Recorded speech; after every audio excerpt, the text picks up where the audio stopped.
Are you leveraging the power of association when it comes to really building your influence and extending the power of your brand? In today's edition of Power Presence Position, we will talk about the power of association. Let's dive in. So here's the question. In a world where the rules of business have been written by men, how do women entrepreneurs like us, women who want to make millions of dollars and impact millions of lives, how do we create enormous success on our terms? That's the question, and this show explores the answers. Welcome to Power Presence Position.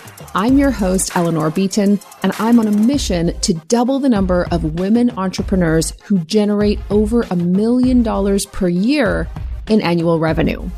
I'm an award-winning entrepreneur, author, and leadership coach. I'm a wife, mom of 2 boys, and I'm the CEO of a 7-figure business. Stick around because on this show, you'll learn how to think, communicate, and get paid like a 7-figure CEO. Let's go. Hello, my fierce friends. Eleanor Beaton here. Welcome back to episode 428 of Power Presence Position. So I am recording this during the week of the election in the United States. Just want to give a big shout out and a huge, massive doses of love for my listeners in the US. We love you guys. We love you guys. We know there's a lot going on south of the border. One of my team members, Carrie, shared this today in Slack. It was a meme that was going around Twitter that was saying that emotional support Canadians are on standby, which I love. And you know what? We are. We are very fierce supporters and proud friends. So that's all I'm going to say about that. But I know many of you guys are, it's been a week and I just want you to know we're here. This is one emotional support Canadian who is here for you. And speaking of Canadians, I'm super excited for my podcast guest today. So you know that I live on the east coast of Canada, at least I think you do by now. And so for years, people were telling me about this guy, Poirier. Do you know him? Do you know him? I'm like, geez, no, I don't. What's the problem? Anyway, it turns out Corey is this amazing. I knew who he was by reputation, right? So this is a guy he's a multiple time TEDx speaker. He's a sought after keynote guy. He has spoken on both Mo Mondays and PMX stages. He's shared the bill with everyone from John C. Maxwell to Deepak Chopra to Stephen Covey, and has presented to hundreds of thousands of attendees since he started his speaking journey. Now, he is the founder of the speaking program. He has hosted and created multiple events, both live and virtual. He's interviewed over 6,500 people. This is a guy who is committed to his craft. And so I finally got the chance to meet Corey a couple months ago when I was speaking on stage at one of his virtual events. Really loved him, loved the generosity with which he shares tips, both practical tips and more sort of inspirational tips, and really wanted to share some of his insight with you because here's the thing. When it comes to really giving your ideas and your message a way to get out into the hearts and minds of the people that you most want to influence, you've got to build a platform. And one of the best and easiest ways you can build a platform is to really leverage the power of association. That's really about building relationships with influencers, with people who can help expose your ideas and message to the masses. And this guy, Corey, does this better than anybody. So I really wanted to kind of highlight our conversation. It's a ton of fun. It's just a really fun convo with a boy. When does that happen on Power Presence Position? So here you go. Without further ado, here is my conversation with my awesome colleague, Corey Poirier. Let's go. Corey Poirier, welcome to Power Presence Position. Thank you so much. I've been looking forward to this all week, so I'm super stoked to be here. So here's what everybody has to know. Both Corey and I are from Eastern Canada, and both of us have been sort of in the speaking and social media and content creation game for some time. And where we live, like there's not a ton of people. There's like a few million people. And so for years, people were saying to me, do you know Corey Poirier? Have you met Corey Poirier? And I was like, I know him by reputation only, but your reputation precedes you. I mean, you are so well known in this part of the world. You are incredibly well connected. You have interviewed and been interviewed by major forces in the field of personal development. And I'm just so fascinated by that. And I can't wait to get into some of the tactics. But I'd love for you to kind of kick off, like, how did you get into what you're doing today as a speaker, as a thought leader, as a podcaster, as an event host? How did you get into this? Well, first of all, I have to say, it's interesting you said that the way you did, because I am on the other side of the spectrum where I've been hearing about this Eleanor Beaton that you have to meet. She's making waves in the world, not just Atlantic Canada. You guys need to meet. And so I just have to share that it goes both ways. It's certainly not a one-sided thing. So it is definitely about time. So Having said that, how I get into this, wow. It's kind of, it's a weird path. And I say this because I know it's weird from the perspective of everybody else I talk to in terms of how they got into this sort of, whether you call it an influencer journey or a speaker journey. But for me, I grew up in a small town, raised by a single mother. Money wasn't always easy, of course. Had to borrow money to get into college. And, that was a struggle because then you have to pay back that money. And I actually started my career. I started sort of in the business world with a small business publication. So to be similar to Success Magazine, but in a newspaper format in Prince Edward Island, little Prince Edward Island in Canada. And we ran it for a year. I didn't know anything about it. Did you start this up? This is like your, I love it. Listen, you've got to love your 20-something-year-old self being like, you know what? I'm going to start a personal development newspaper. I'm going to start a success-based newspaper. Like, who does that? Corey Poirier. I love that. Well, and it's funny. I think I have copies here in the office right now of that paper from 1996. And what happened was, this very short version is I went to college 2 years. The second year, student loan money ran out. And I heard about this entrepreneurial program put on by the government, sponsored by the government. I got in this program, and I didn't know this until recently, but 177 people applied for the program and 10 got in. And I didn't know why I was picked. I don't actually, to be honest, I'd love to say I know, but I don't, there's no, here's why they picked me. Anyway, I don't know if it's true or not, but my grandmother told me the other day, I was talking about how my grandfather bid to build the building that I ended up taking the course in. And my grandmother said, yeah, I met that lady one time. And I told her my grandson was struggling because he couldn't get to college and blah, blah, blah. And then she said, next thing I knew, you were in the course. So I don't know if it was my grandfather's influence. And they met at like a hair shop or something. Oh my gosh. I love it. That is the ladies network. 100%. But I don't want to say it really happened that way because maybe there's some ethical side to that. That's right. That's right. So I don't know that that's a fact. That's what my grandmother said. But having said that, I went through this program, took this course about entrepreneurship. At the end of the program, typical for my life at that time, me and a business partner, we're going to start a clothing store with top 40 CDs back when CDs were. Oh my God. I love it. But here's the problem. We were both like 18-ish. We would have needed, because we did a whole feasibility study, we would have needed about $500,000. We had about $50 combined, I think, at the time. So it wasn't going to happen, but we were like 2 weeks away from the end of the course. And if we wanted the seed money to start a business, we had to have a business in 2 weeks. So I said to him, we've been interviewing all these people and learning all these great things. What if we were to somehow capture that, put it in something, and then get it out to the world? And the world for us at that time was like, your 100-mile radius. But anyway, he said, well, what do you think? And long story short is I said, well, what if we were to do like a newspaper or a magazine? And that's truly how it started. And then we launched this thing with 2 weeks planning. But the problem was we didn't have enough cash flow, first of all, because we had 2 weeks planning. They only gave us a little bit of seed money, enough to cover the first month. We thought we were going to have it sold at newspaper stands. We come to find out the newspaper stands locally are like, we're not going to be able to sell that.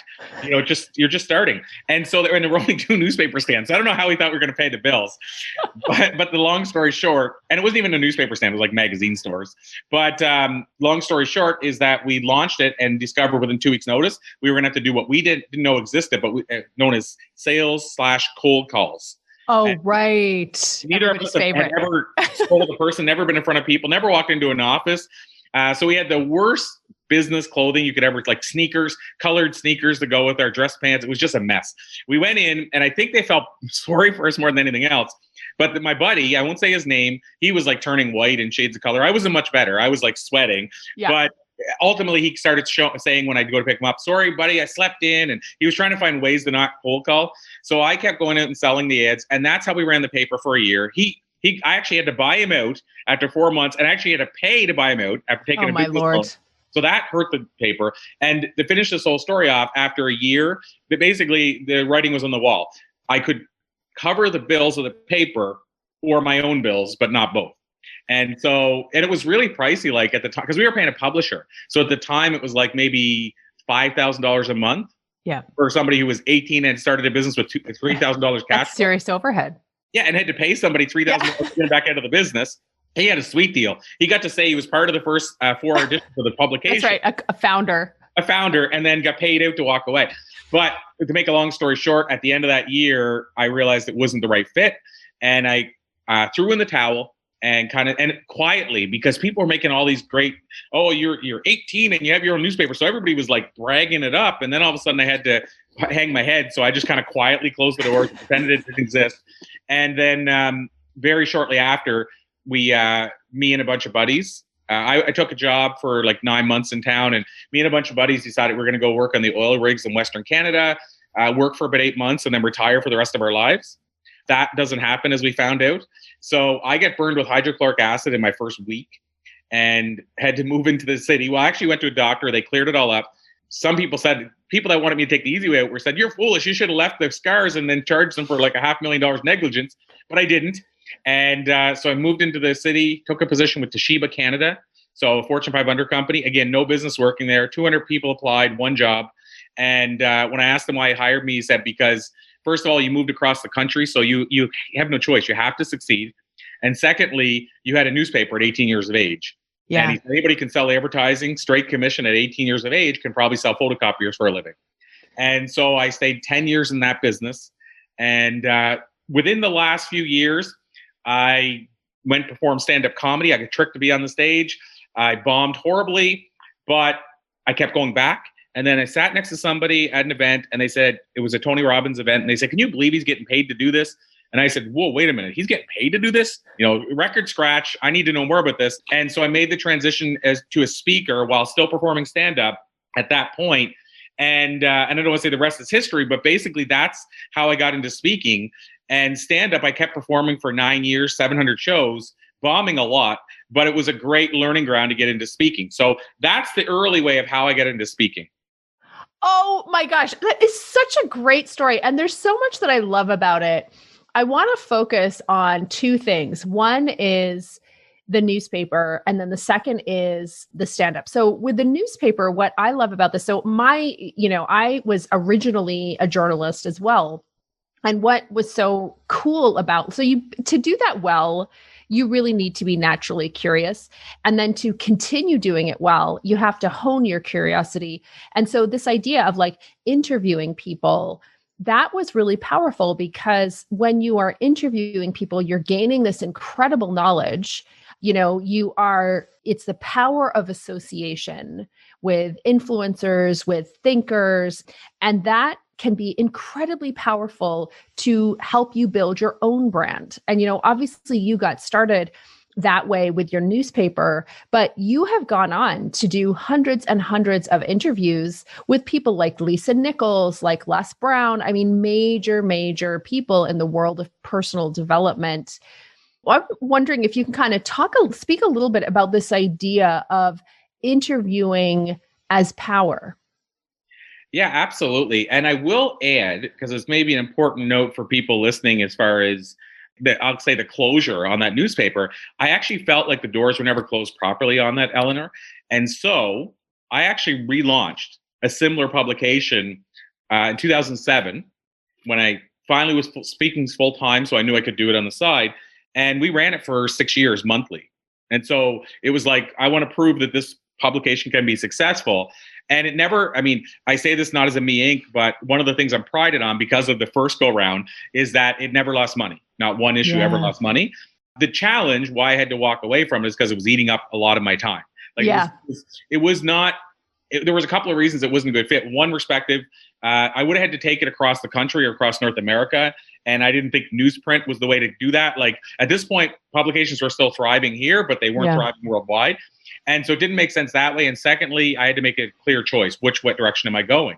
And so I say that as well. It's really tied to what you're talking about because that was the continuation of those interviews. Yeah. And that's also how I started some of the bigger ones because I was able to go to some big names and say, hey, we want to interview you for our publication. And that sounded nice to be in a business publication. And then also at the time I was doing a book series called Conversations With. And some of the big names are from our region, Atlantic Canada. And so they saw it as, okay, cool, I'm going to be immortalized in a book about my region. So one was Robin Sharma. I don't think I would have got Robin Sharma without having any audio, any podcast. In fact, he doesn't do podcast interviews really. So I wouldn't have been able to get him probably in any way without the route I went, which was you're going to be in a publication in print that we can send to you. And you're also going to be immortalized. And he was on the front cover of a book about the region you grew up in. And so that I just wanted to kind of say that's how it sort of started. As far as the interviews themselves, and this is going to maybe blow your mind because it still blows my mind, even though I live it. The number of interviews I'm actually at now is over 6,500. What? Yeah. So. Oh my, I was like, it's not going to blow my mind. No, it's not. What? And so, and by the way, people always ask me, how is that even physically possible? True. The answer is that newspaper. So that was why I just told you about the newspaper. The newspaper was monthly, and I had to do roughly 100 interviews per month for the publication. Oh my gosh. So you can multiply the math. Right? That's 1,200 a year. You can see where the math comes in. So, I mean, that's how deep I've gone into this interview thing. Now, I thought it was important to set the backstage or backstory for that to help people understand how deep I am into this. I'm reading right now, Outwitting the Devil by Napoleon Hill at the same time as mental awareness, I think, or mental attitude or something, which is a brand new Napoleon Hill book about his interviews with Andrew Carnegie. And both those books, they talk about being obsessed. Like you have to be obsessed. Yes. With a thought in your mind that's constantly a definite purpose thought, which is kind of interesting because now I find everybody saying passion is bad if it becomes an obsession, even in your career. But yet these guys who were the leaders of industry and Napoleon Hill, who's interviewed more people than me, is saying, no, you have to be obsessed. So I guess what I'm saying is I'm obsessed with interviewing people. In terms of what it can do on the side of power, let's say from a branding or a leveraging point of view or for your own positioning, I ran into this recently. So are you familiar with Evan Carmichael? Yep. Okay, so we interviewed Evan Carmichael, in fact, for the same event that you were part of with us. Yes. And I brought this up to Evan because he's sort of done this where all his videos are like the 10 lessons from Will Smith. And so I brought that up to him and he said, I think though the challenge is you don't want to be positioned as the interviewer. And he said, I'm not saying this is a negative about him, but let's say Larry King. He said, I don't know what Larry King does besides interviewing. Yeah. So he said, you have to decide if you want to be an influencer or an interviewer. And it's interesting. I bring this up because I don't see it that way. Like I see Napoleon Hill, who was the interviewer. Just probably the single most influential contributor to the personal development movement who was an interviewer. I think he might disagree with that point. I would say he probably would. And, I just read in the front of the book, he's over 100 million copies sold of his books. I mean, that's, he's done okay in terms of influence. And so back to that point is that I see it a different way. I feel that you can be an interviewer, and if you position yourself the right way, also be the influencer. And so what I mean by that is I think it's what you take from what you're learning during the interviews. So on one hand, and I, by the way, Larry King as an interviewer, it's hard to go, Larry King's not a good interviewer. Yeah. And so Larry King as an interviewer who's interviewed even more people than me, if you take that approach, he's observing it and letting us learn it. Whereas there's a difference, I think, between that and you curating it. And so what I'm aiming to do is curate it. So my book, the last book that I put out, The Book of Why, is actually me curating. It's me saying, when I interviewed so-and-so and sat across from him and he said this is what I learned from it. And this is how I use it in my life. Yeah. So what I'm trying to do is say, okay, Les Brown just shared these 3 tips. Now, what I hope you take from this is, so I'm trying to also curate what I learned from Les. And as far as the positioning, here's how I will answer this, especially from a business point of view. I see this directly is that whenever I post, let's say, a comment from an interview, and I do that regularly, let's say. What do you mean a comment from it? Like something that was said during the interview? Okay. Yes. Yep. Mm-hmm. Either or, actually. It could be a photo of me and Les Brown and then a quote from Les Brown from the past, or it could be one directly from the interview. And if it is, I credit it whichever way it is. But the interesting part, and it wasn't intentional that I did this, but I noticed that people that are considering going with one of my programs or something else, when they see a series of those, say, oh my gosh, I saw Les Brown, I love him. I saw that you got a chance to interview him. And then they'll say within the same sentence, you know what, let's move forward. Interesting. And so I'm not doing it for that. I'm not saying I'm manipulating that way, but it's no. how that happens. And then, 6,500 interviews in, you've gone well past. Manipulators can't hang on that long. You know what I mean? If that was like a tactic, you've got to be obsessed with it. Yeah, and I think if it was a tactic, it's probably a bad time investment because it takes long to do it. And it does. So I have to say though, I still didn't fully answer the question, but I have to add this too. Is what's interesting is when people will comment and say, I saw you met insert name here, Hulk Hogan, whatever. I saw you met so-and-so. You're so lucky. And I'll tell you, and this is hard as an Atlantic Canadian who was always taught that no man shall rise above the masses and your own, you can't say this because you'll be perceived this way. We basically invented tall poppy syndrome over here. 100%. Yeah. And and so I was raised like say yes to everything and figured out how to do it later, which is not what I learned the top influencers do. My grandfather was like grade 3 education carpenter, always said, do this for everybody. And so it was really hard. Never say positive about yourself, never flatter yourself. And so it's hard, but I also believe that I have to serve people. And so when people say to me, you're so lucky to meet so-and-so, my tendency typically, if they say it publicly, if they say it private, obviously I'm not going to say that, or I might word it differently. But if they say it publicly, I'll say, if you only knew how much work went into becoming lucky. Because that's the problem I find, or challenge I find, is people actually think this is an overnight thing where, I just picked up the phone and called David Suzuki and said, I want to do an interview tomorrow. Yeah. And meanwhile, just to use him as an example, it took 18 months from the day I reached out to the day we did the interview. And how many reach outs do you think you did in that time? With that one, I'm going to say probably 10. Amazing. Which, in 18 months, normally it could be more, and I'm going to say normally, but it could have been more. But I also recognize the balance that if I'm approaching too much or connecting too much, it's going to actually lose the interview. Because they have, on their side, they're like, what's the best interest for us? Yes. And so with that one, I went through, this is wild.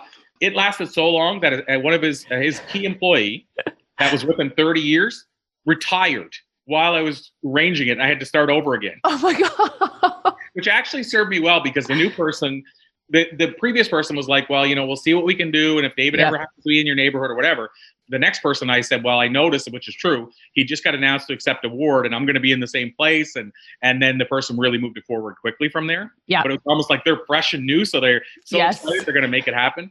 It took a long time. So back to your point though, I really believe it's all how you delicately leverage it.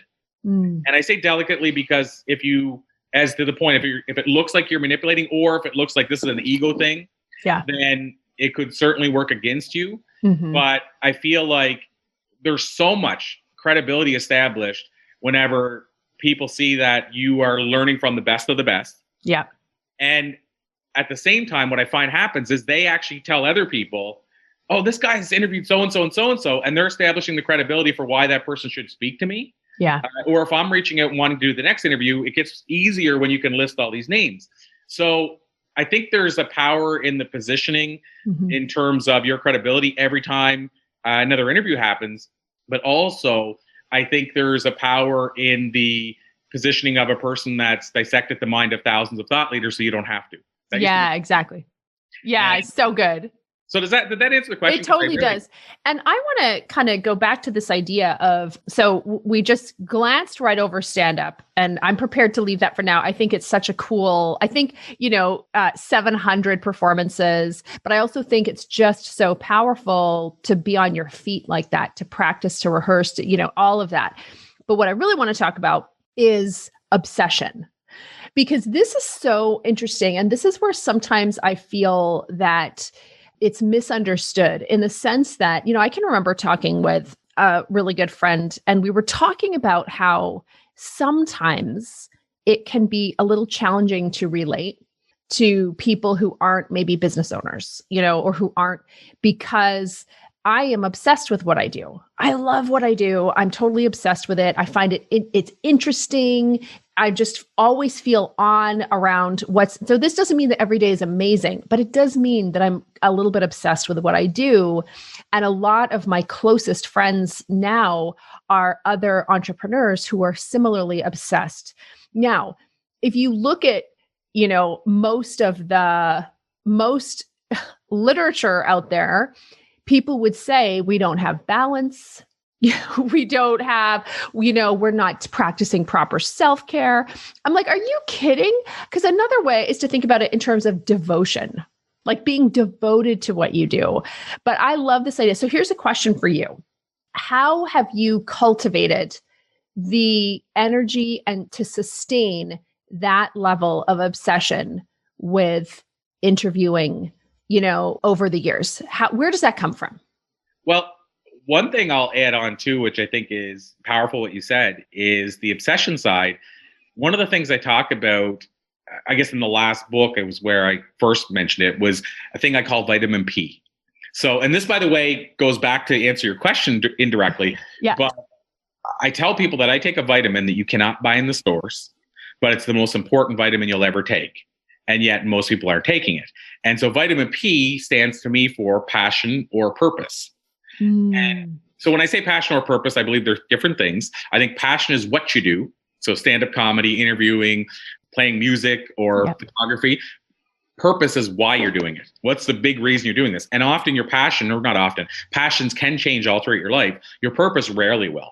And so for me, one of the things I do to sustain it is that it's kind of like it's the, I don't want to say vicious circle. It's like the positive circle where one feeds the other over and over again. So what I'm doing gives me the energy to keep doing what I'm doing. Now, at the same time, what I also do, because there's, other steps that I do what I call posits, which is my little shortened version of daily deposits. It's like my nice acronym for it. Or not acronym, but shortened version of that. Yeah. So what that actually looks like, which is maybe more important, is every day. I just mentioned I'm reading 2 Napoleon Hill books back to back. Yeah. Well, I read morning and night, usually about a half hour each. And then on top of that, throughout my day, I will listen to a podcast, or I'm a fan of Zig Ziglar, so I'll go to Zig's page and read a quote on his Facebook page. Of course, I'm interviewing people and learning from them. And so basically I'm feeding my mind as much as I feed my body. Yeah. And I'll say, one of the things I did for a lot of years, and I've been back and forth with it, and I got to get back to it more, I think, is, and it's not his, or maybe it is, I'm not sure if it is or not, but Jack Canfield talks about an hour of power. And what that hour looks like is he spends 20 minutes learning, 20 minutes exercising, and 20 minutes meditating. And why I think that's so powerful is because what Jack's doing before everybody wakes up during the day, because it's the first thing he does, is he's feeding his mind, body, and spirit. So what I try to do is stick to that and figure out how am I feeding my mind, body, and spirit. And if I do that, like my daily deposits, if I do that, I don't know if you've ever heard of E plus R equals O. Nope. If not, I should unpack it for a second because it's really powerful. And again, I heard this through Jack, but he credited W. Clement Stone, who is his mentor, and W. Clement Stone credited. So it could be like 500 years old. I don't know. And people have probably been doing it long before it was listed as an equation. But it's an equation that I sort of live by. And it's another thing I do within this. How do I feed the beast, if you will, to keep this sustaining going? But E plus R equals O, here's what it stands for. E is event. R is response. O is outcome. So in the real world, what it is the event, of course, is whatever happens. So you get cut off in traffic, somebody gives you the middle finger. The response is how do you deal with that? And the outcome is going to be the result of how you dealt with that. So what's really interesting about this, if you fully dial it in and take it in, is it means that because you can't control the event, you're not still helpless because you can control the response, which will determine your outcome. And I'll give you a real world example that I think sums it up perfectly. But my mother and I were driving through a drive-through. For those, I can say now North Americans because it's going across the world. It's even going to Europe, but Tim Hortons. We're in a Tim Hortons drive-through. And there was this guy behind us yelling, get out of the line. You're taking up my space, blah, blah, blah. He was in a hurry for whatever reason. And so my mother didn't hear that. She's partially deaf. We drive up the road, and then I decided to spring it on her and said, did you hear what that guy was saying to us? And I made a big deal about it because I was testing her. And she said, what? Turn this car around. I want to go back and have a talking to this guy. And I said, but Mom, and it was Mother's Day, I should mention, on a Sunday. I said, what if it was because he's not close with his mother? What if it's because he's having a bad day? What if his mother passed away and he's thinking about her Mother's Day? What if she's in the hospital? What if he sees a mother and a son and he never had his mother? He didn't know her. Whatever that looks like. And when my mom heard all that, she stopped and said, without missing a beat, nothing had changed now except for how I reframed it.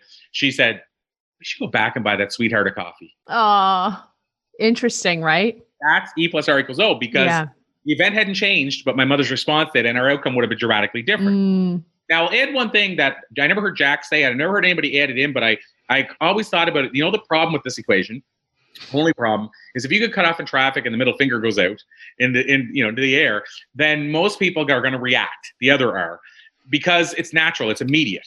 So what I think you have to do is take, people always say, take the breath and think about it. You have to take the breath. Well, to me, that's what the plus sign in the middle became. I started saying, okay, well, I need to remind myself that I need to take the breath after the event happens to think about what outcome do I want, and I'm going to respond accordingly. Yeah. So why I bring this all up is because I live my life by this now. And now by the way, I don't have to say to myself, E plus R equals O. It's conditioned. But early on, I actually had to say it. And so that is one of the things I add on to the layers of what I shared. Another thing is that I regularly do an exercise where I figure whom I'm surrounding myself with to make sure it's always positive. That's always a powerful exercise. 100%. And by the way, now the good news is when I do the exercise, it's like 90% positive. Because again, I think it's conditioned. But when it first started, the reason I did it is I used to have generalized anxiety and hypochondria. And I got out of it because I found my purpose. And then one day I was starting to slip back and I'm like, what's going on? So I did this, I made up this exercise. Then I found out like Jack, again, I don't know, there's some like weird synergy with Jack and I. Interesting. Yeah, my friend Tiffany's a trainer with him. And she's like, Corey, Jack teaches us surrounding yourself with exercise. I'm like, what? I thought this was my own. Nothing's my own. But I did this thing. And when I did the list the first time when I was getting negative again, I was surrounding myself with like 16 negative and 3 positive. And so I made adjustments, and within a month, everything changed again. So why I bring this all up is because all of that is what I do to sustain this. Is I have a practice, I guess, and a habit. But the biggest of all those is the feeding myself the vitamin P to make sure I'm living on purpose more often than not. And then that allows me to sustain all these other things that I'm doing without even drinking coffee, I might add. Oh my gosh. I think I do a lot of the things that you're talking about, but there's fairly copious amounts of coffee in there also. Okay, so that's totally fascinating. And here's something that I do want to touch on. I can't end our interview before we discuss this. One of the things that we were talking about, and there's so much to talk about, and guys, go check out Corey, his events, his books, his podcast, all of that. And we'll share some of that here in a moment. But it's just really fascinating. When I was speaking at your event and you were sharing really juicy, interesting tidbits about, for instance, guesting on podcasts and stuff. So it's both kind of personal development, but also very practical, which I think is really cool.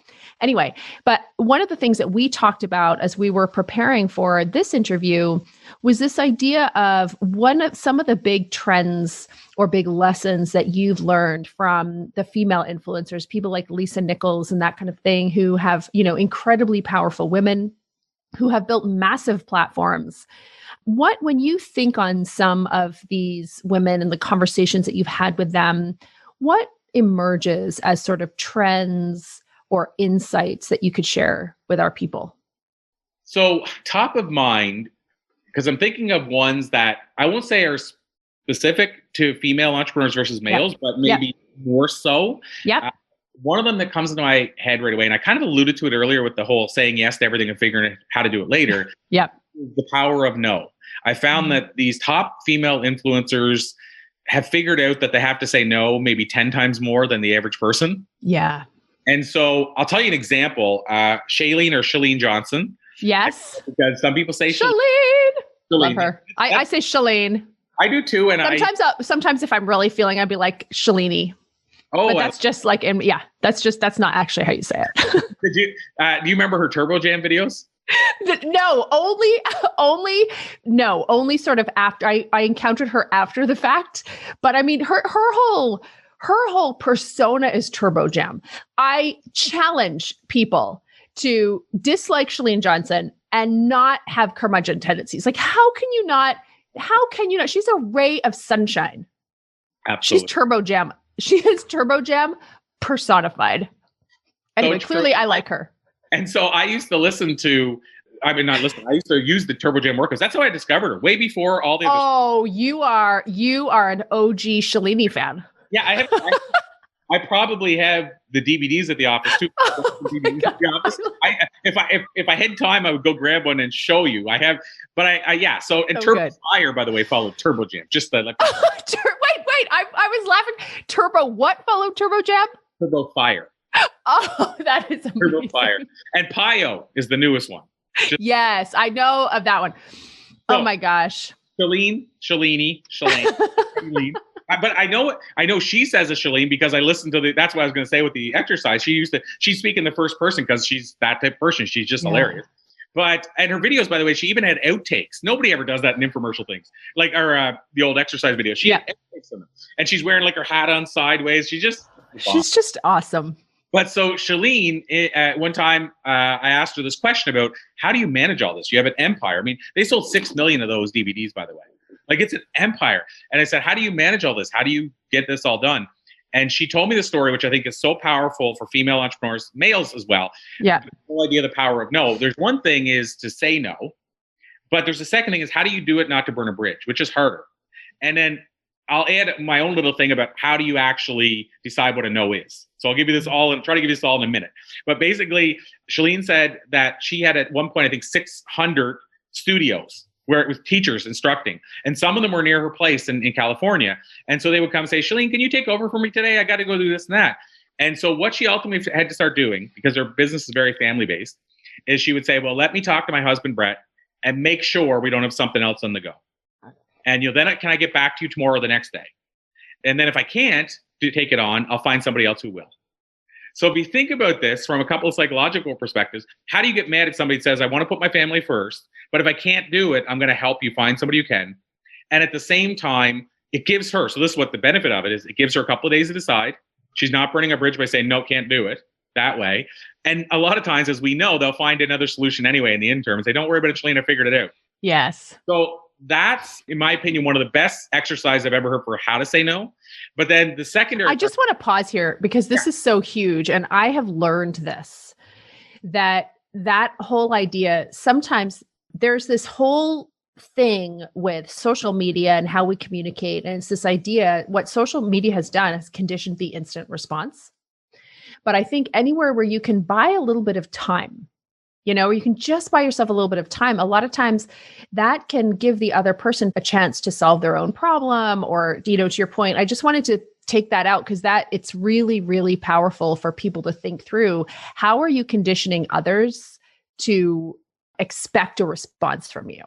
Absolutely. So, yeah. No, I love that. And to say, because I think this is another part people struggle with is how do I know what a no is versus a yes? And so I'll tell people what I do. And again, this is something that, in the book, I think we dedicated a chapter to it. If I'm speaking, I can do a whole talk about this one thing. So I'm giving you guys this in 30 seconds, but bear in mind you have to dig deeper sometimes. But writing your personal mission statement. So I call it my purpose statement. My purpose statement is to be the guy who motivates, donates, inspires, educates, and entertains. And so why that's significant is what I do, and now I do it again conditionally, but I used to write it down, is I'll write that down, let's say in a day, and entertain and motivate and what have you. And then everything comes my way. I'll have it like just on I used to have it right in a book, like a written book. Mm-hmm. And anything comes my way, I would say, I count them and say, how many of these is this? And if it's 1 or 0, meaning like if I'm not going to be donating, not going to be entertaining, educating, if it's 1 or 0, it's probably a heck yes, a heck no. And the easiest no I'll ever say without any regret. If it's in the middle, it's probably going to be a maybe, which probably is going to end up being probably a no. And then if it's 4 or 5, it's a heck yes without regret. And so what I do when people ask me to take something on, I always say, is it aligned? And those 5 points will tell me if it's aligned. So if you can write out, which could be quick or could take you forever, but if you can figure out what your personal mission statement is, then it's so easy to decide, is this thing that I'm being asked to take on in alignment with that? Is it going to move the needle forward, or is it going to take the needle off? And so just to tell people a little exercise, that's what I do to determine if it's a yes or no. I just weigh it against those 5 things, and it's either yes or no, done, move on. Amazing. And so this interview, so let's think about it. Educate, that's a yes. Entertain, totally. Inspire, 100. What else? Motivate, which is basically I think so. That's right. And donate. Well, you donated your time. And you're donating, like you're giving this content. You're not charging people to hear this content. So no. 5 out of 5. 5 out of 5, and it is easy yes. And the other side, so interesting. You go that direction, because I'll give you an example from real world. Since you mentioned her name, it's like Lisa Nichols. Go, and I would test people to go do this. Go on iTunes, because and here's a little trick. Anybody that's listening that maybe wants to do interviews or get interviews especially, go figure out who speaks on what you speak on and search their name in iTunes and see what shows they've done. Because that person who has that show likes those type of interviews. And so here's what I'm going to test people to do. Now, I haven't tested this, but I'm willing to put myself out there. If you type in Lisa Nichols into iTunes, you're not going to get anywhere near the results that you would have, say, Gary Vee. And I'm trying to get another name, but John Lee Dumas, Entrepreneurs. Yeah. You're going to see John's name or Pat Flynn's come up a lot because they do a lot of podcasting interviews. You're not going to see Lisa a lot because she doesn't do a lot of them. Robin Sharma, I was talking to one of his previous coaches last night, and Robin even turned down an interview with him. Like Robin Interesting. He hasn't done a podcast, Darren Hardy too. So Robin turned down an interview with him. Yeah. Darren Hardy just did an interview, and Darren told him it was the first interview, the only podcast and first one he's done in 4 years. Wow. But they're saying no, going back to this. So what I'm getting at, why I brought up Lisa, is because Lisa's not an easy yes. I've done 3 interviews with Lisa, and I've had many people come to me and say, can you get me an interview with Lisa? And these are podcasters with massive followings. And so what I'm getting at is she knows what a no and a yes is to her. And if people ask me, I'm not going to go too far into detail on it, but how did I get her? One of the first times was because I was working on a big docuseries about a book that she's passionate about the subject on. And it was a video interview, so it wasn't a podcast. But then the relationship, then all of a sudden it's like, okay, well, we know who's going to take care of us in the interview. That's amazing. And I think that, and I think it sort of loops back to this idea of obsession and passion. And I think I'll close it by this idea of, both you and I, we live, we kicked off talking about how we live on the East Coast. It's a choice that we've made where we just love it here. And this is where we want to live. But what that means is that you create your own platform. You create your own buffet table and you invite people. You make it as great as you can, and then you give people something substantial to come to. You invite them to this amazing party that you're having, that you've invested all your time and love and devotion and intention to create. And that's something that's significant and meaningful. And I think, to your point, like having done 6,500 interviews, that says something. And it's not, she probably doesn't know that you did that many interviews, but it's just part of what you're putting into the universe, that devotion. I don't think we talk about that enough, but it is so important. And I see increasingly where people start to get frustrated is when they maybe want the results before they have committed with that level of devotion. So I love that. And again, because I'm reading it and maybe it's appropriate, but Napoleon Hill talks about in the book, I'm just reading it last night, how important it is to serve before expecting to receive. And I mean, he words it a different way, but the gist is give long before you ever expect to receive anything back from it. And to your point, I mean, I put a post up, actually, it's very timely, yesterday on LinkedIn about how are we looking at the short game or the long game? Everybody seems to want to know what the shortcut is. I mean, I have people weekly, at least once a week, but weekly, that I know that are, in the influencer sphere, they're making big things happen, that come to me and say, can you reach out to so-and-so and ask them to be on my show? And I say this because to me, and look, I mean, I'm not saying I don't do that at times, but you're asking me for a really big shortcut for somebody that I built a lot of goodwill with. If I have one ask ever from them, you're asking me just to hand it over. Yeah, exactly. I earned that ask. That's how I look at it. Like I have maybe one or two asks of some of these influencers, and I put in a lot of hard work.